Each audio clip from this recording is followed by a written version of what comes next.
My fellow nerdikins, welcome back to another episode of That's So Nerdy. Today I've got a pretty quick deck profile for you. I was really debating on whether or not I was actually going to make this one. Shout out to Matt Wagner for asking about it and really like making me decide on going ahead and filming the video. So we'll just go ahead and cut straight to the chase and get started. So, for those who don't know by now, what the leader does on the front side when it attacks, you either get to draw a card or restand an energy.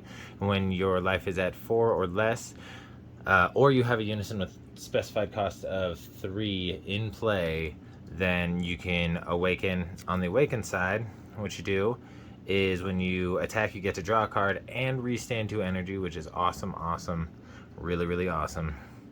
And you also get to restand your unison at the end of your turn, which in this build doesn't really matter because it's not like your unison has blocker or anything that's really going to help out by being restood. So let's go ahead and get into the unison package. So most people run the baby unison, which I mean isn't a bad idea, but since this is a little bit cheaper and it fits my strategy a little better, I decided to go with 4 copies of SS3 Gogeta, the Super Warrior Evolution, and it's got dual attack 20k, and when it's got a permanent that if your leader card is a blue Saiyan card and you have a blue Saiyan in play in your battle area in rest mode, your leader doesn't take damage from attacks, which is kind of like the Super Saiyan Blue Gogeta from the starter deck Vegeto. And then it's got a -1 that you get to choose up to 2 of your opponent's battle cards, return them to their owner's hand, then choose 1 mono blue Saiyan card with an original energy cost of 2 or less in your hand and play it with its skills negated. So that's pretty relevant because we are playing a skillless package in this deck, so that actually does come up. But the secondary unison we're running is 4 copies of Super Saiyan Son Goku Spirit Boost Striker. The reason we're running 4 copies of both unisons is ideally by turn 3, turn 4, you want to have access to both of them so you can proc Gogeta's ability to play out cards from your hand and bounce cards back from your opponent's board to their hand, so they have to spend energy to play them out again.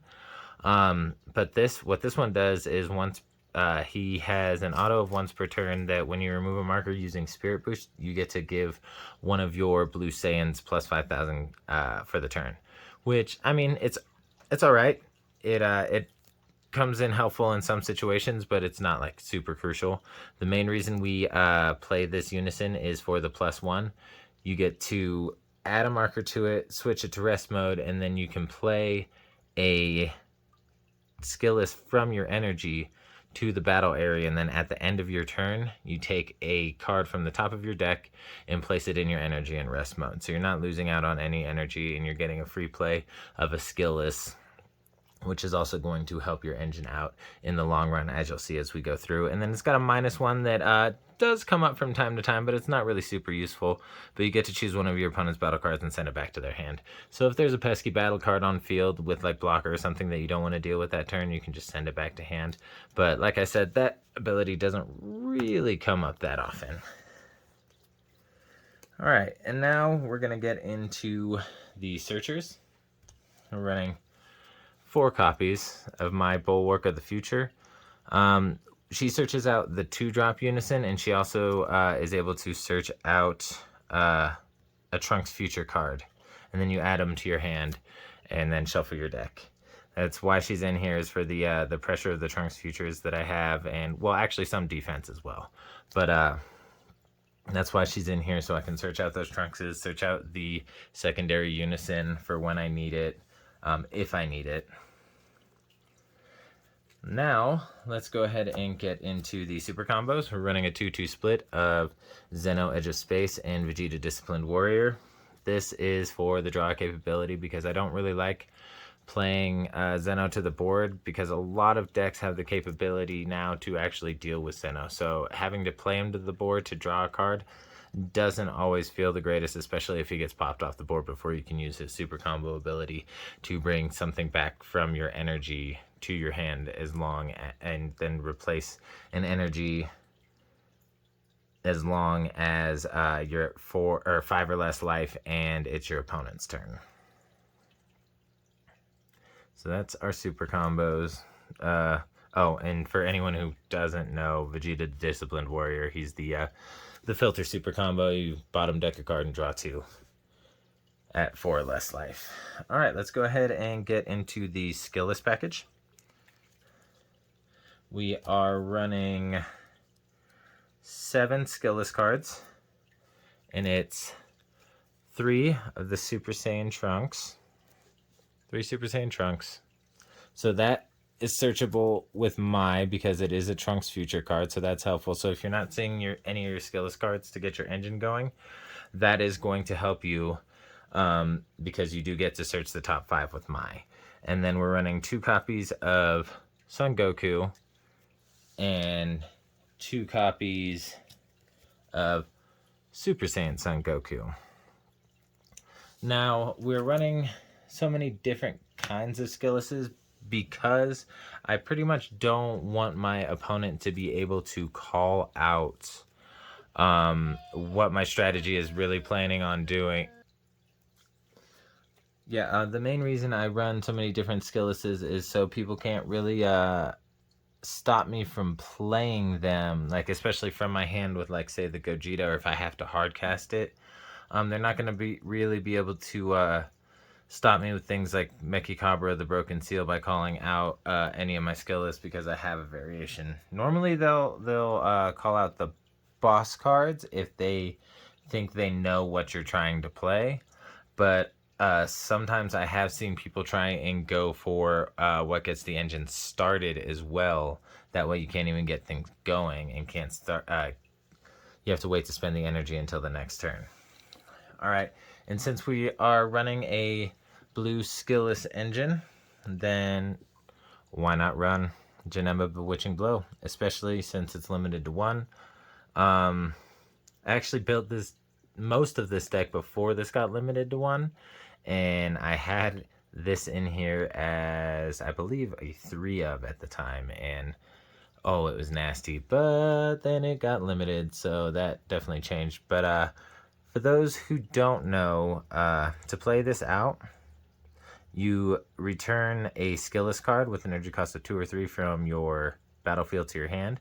You play him out. He's 19k dual attack crit, and then he at the end of your turn, you warp him away. So he is essentially the Piccolo, a new ruler for blue, except he's, in my opinion, a little bit stronger, because you do get resources back when you play him, and he's dual attack instead of double strike.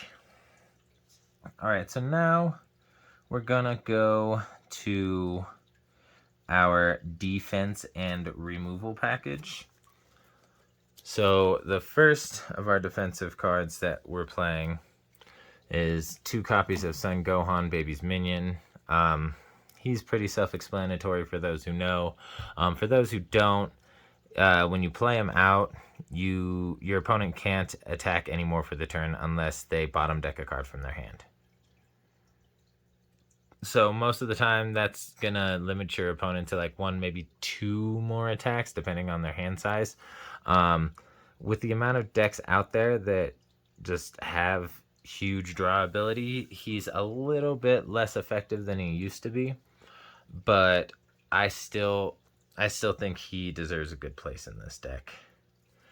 All right, so now for more of our defense and removal, we're running 3 copies of Son Gohan Unbelievable Might. So if you have a skillless battle card on the field, you can play him out for 1. He's a 15k blocker, and he bottom decks a 3 or less ignoring barrier.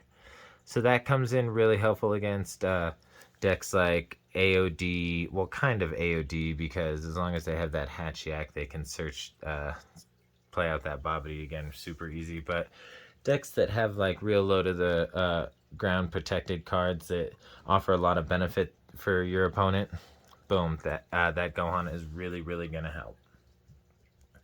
And then for our next removal defense, it's going to be Trunks Unbelievable Might. So, like Gohan, when there is a skillless on the board... Oh, I'm sorry. Oh, yeah, I did say he gets played out for 1. So, like Gohan, he can be played out if there's a skillless on the board, but he comes out for 2, and he bottom decks anything 7 or less. This one doesn't ignore barrier, however. I wish it did, because that would come in clutch so many times. But he does have dual attack and blocker. Just like this on Gohan, he has blocker. But this one has dual attack, so you can actually set him down onto the board, swing for 19k, and then restand him to use him as a blocker. And then if you use a Spirit Boost ability... Oh, wait a second. Oh, yeah, never mind. Sorry about that. I forgot I took the defensive Spirit Boost out of here because it just really wasn't good. All right, next is the last of our removal cards. And we're playing 1 copy of Bojack the Evildoer because, he still does Bojack stuff. You do have to pay the combo cost for this one, so... You pay 1 to combo with him, pay 2 to play him out after you combo with him. He removes something on your opponent's board with no energy restriction, but it doesn't ignore barrier, but it is also a 20k dual attacker. So that's going to add some pressure and some removal. It's not really going to do anything for like defense except for the removal, but by that time, let's make a little bit more room for it so we can see it. By the time you're playing this, you're usually using him offensively to take your opponent's defensive pieces off the board. So let's go ahead and get into our pressure package. So we're running 2 copies of Tapion the Calamity Challenger because if you Spirit Boost 1 and pay 1 blue, you can play him out, but it's got to be from this unison, which is another reason why we're running this unison, because it's got to be a unison with 15k and not 20. So that's another reason why we're running this specifically for this card. But this card is just so good that it really makes it worth it, plus the effectiveness of the Goku unison to be able to give your other cards plus 5,000. It's really helpful when you're trying to go in for game to give one of your other Saiyans another plus 5k and just swinging harder. But it does have a limit 1, so you can only do that once per turn. It does have an EX evolve on top of a blue Tapion with an energy cost of 2 or less, but that doesn't matter in this deck because I don't play a Tapion to evolve on top of. And then when it's played, you get to draw a card, so it replaces itself. Really, really good. And then for a bit more pressure, we're running an older card from set 10. We got Super Saiyan 2 Trunks for a Brighter Future. So if you have a Unison card in play, he becomes a 2-drop instead of a 4-drop. And then he's got an Activate Battle that you can pay 2 blue energy. He gets plus 20 or plus 10k and triple strike, making him a 30k triple striker, which is really, really good, especially if your opponent doesn't know what he does and isn't really paying attention and doesn't ask, and you go in and then they don't counter. You have the open energy, you tap it down, and then all of a sudden they're looking at a 30k triple striker that they didn't know they were going to have to deal with. It doesn't feel good. And then right here, he's not so much for pressure, but he is to bring out some pressure cards to make it easier to bring them out. So Son Goku Path to the Infinite, you just return a 4-drop to your hand and play him out for 1. That's his activate main. He's got 20k straight out. And with this deck, that's actually pretty easy because Trunks is a 4-drop, Tapion's a 4-drop, Bojack's a 4-drop, This Trunks is a 4-drop, this Gohan's a 4-drop. So that gives you plenty of targets to bring back, and then if, say, you bring back the Gohan or the Trunks or the Tapion or even the Bojack, you get their on-play effects again by bringing them back to your hand and then being able to play them out later. It's really, really good. And since this is kind of like the secondary win con, or going into the secondary win con of the deck, a lot of people don't really see it coming, especially since these cards are so old, actually. Because the next one is, of course, Ultra Instinct Saiyan Son Goku. You EX evolve on top of the Goku Path to the Infinite by paying 2 blue energy, and I believe, yeah, you pitch 1 card from your hand, and then you send everything back to your opponent's hand. And that actually ignores barrier because it doesn't say that they choose the card. So this actually ignores barrier, since you don't actually have to choose the cards that go back to the hand. You just play them out, and then they all go back to the hand, and your opponent can't combo in battle against this card. So if you exhaust, or you think you exhaust all their counters and all their abilities, you play him out, send all their battle cards back to their hand, and then they're not able to combo against this guy, and he's a 35k triple striker. So that's really, really huge. And then our main win con of the deck is actually 3 copies of Super Saiyan 2 Son Gohan Astonishing Strike. So if you have a skillless on the board, you can pay 4 energy and bounce that skillless into your energy. You choose that skillless, play Gohan out, put that skillless into your energy, and then swing with Gohan for 30k triple strike. He's also got deflect, and then your opponent is able to get out of that somehow, activate main, you pop one of your mono blue battle cards that's in your energy. It has to be a battle card that's in your energy. So make sure you keep an eye on that. But it's really not that hard to do, especially when most of the time you're trying to charge skillless cards. But you get to pop one of your mono blue battle cards in your energy and restand him while also wiping your opponent's board. This one doesn't ignore barrier, but it's really non-consequential that it doesn't ignore barrier.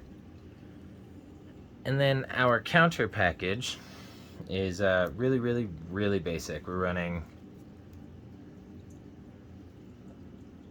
4D Magic because it's D Magic and it's blue, so kind of gotta.